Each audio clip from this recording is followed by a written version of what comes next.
There is a proverb and a prayer withal, that we may not to three strange places fall, from Hull, from Hell, from Halifax. 'Tis thus.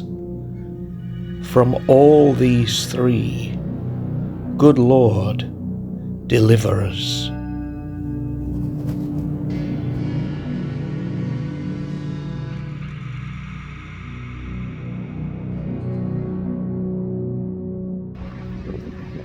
Hi everybody, Matt back with you.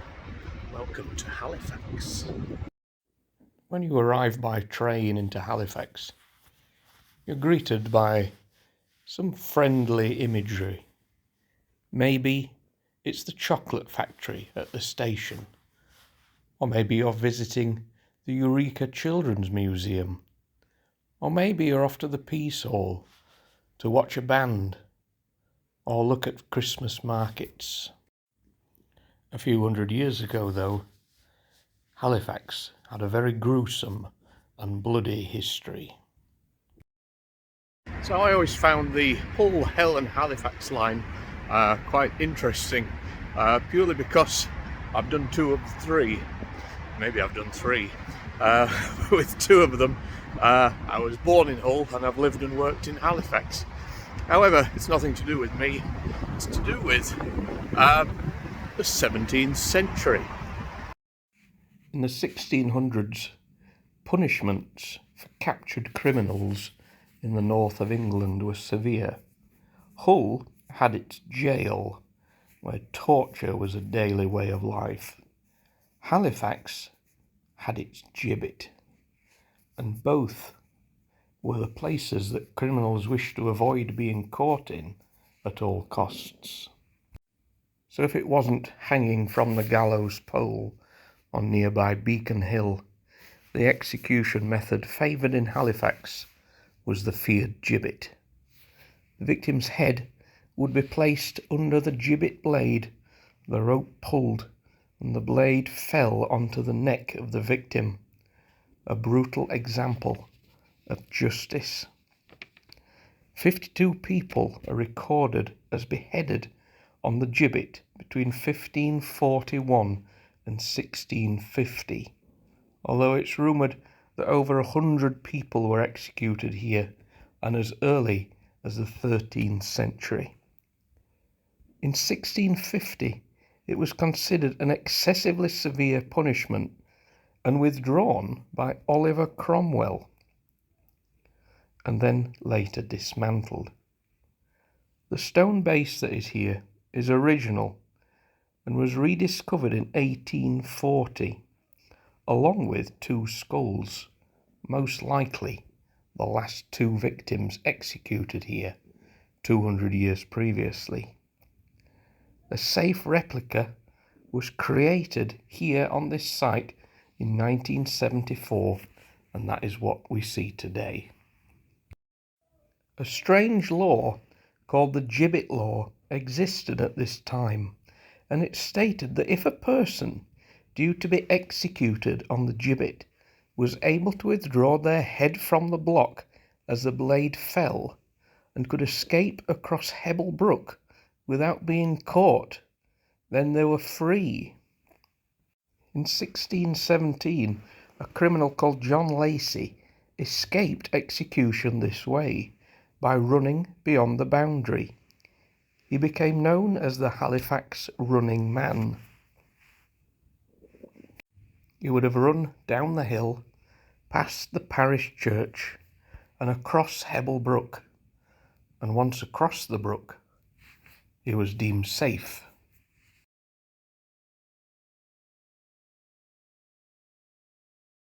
So Lacey would have set off running at full pelt down into Halifax centre, past the parish church, en route to Hebble Brook. Obviously there were no subways back then. Although we usually mention John Lacey as the Running Man of Halifax, he wasn't the first. There was another recorded escapee who left a few years prior to that. He was called Dennis, which would now be called Dennis, and he fled down into Halifax towards Hebble Brook.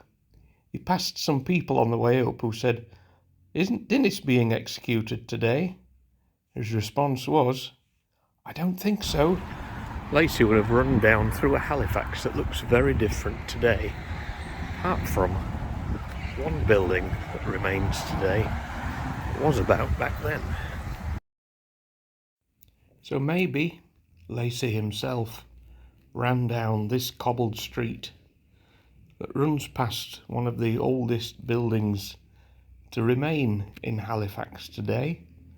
It's just round this corner, and it is the church. And 400 years ago, from this location, Hebble Brook would probably be in sight.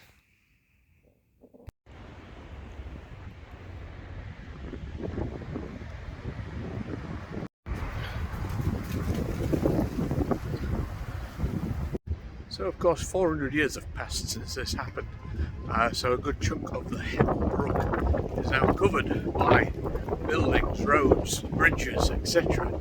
As soon as I can find the part of it, I'll film it. Maybe it's the bit that Lacey would have crossed to escape, but I doubt it.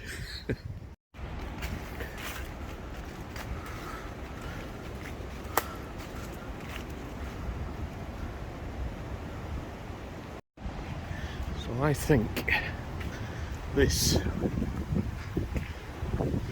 is what we're looking for. Yeah. So this is the Hebble Brook. Obviously looks very different today from what it did back then. Yeah, Lacey crossed here, maybe a bit further along. I think we may have joined the church and jumped over before the chocolate factory existed and escaped.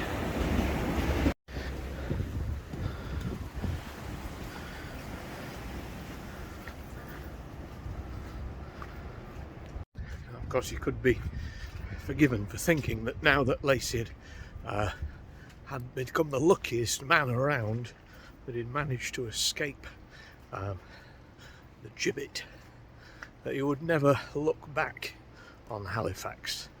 But bizarrely, only 7 years after he left, he came back.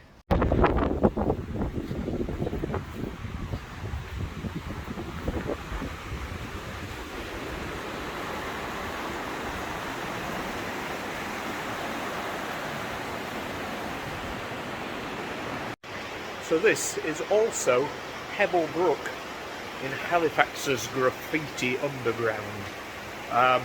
Love it just down here, yet not very safe, so we won't stop very long. But yeah, he came back after 7 years. Maybe he was oblivious to the fact that he thought people would recognise him, but he was recognised. He was returned to the Gibbet. This time, didn't escape.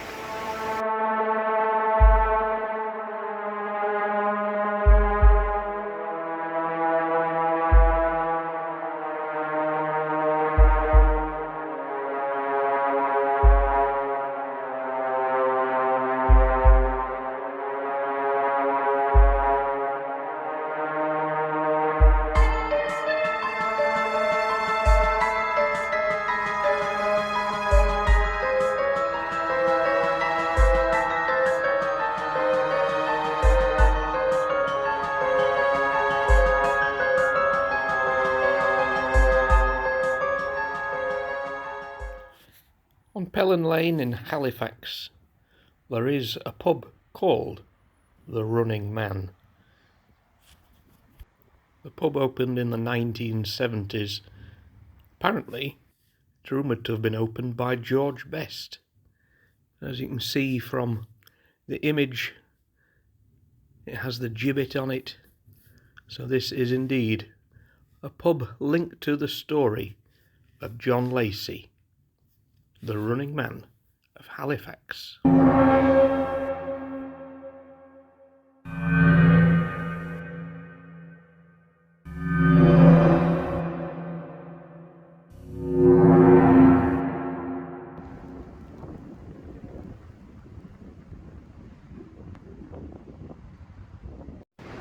So that was the end of the Running Man of Halifax.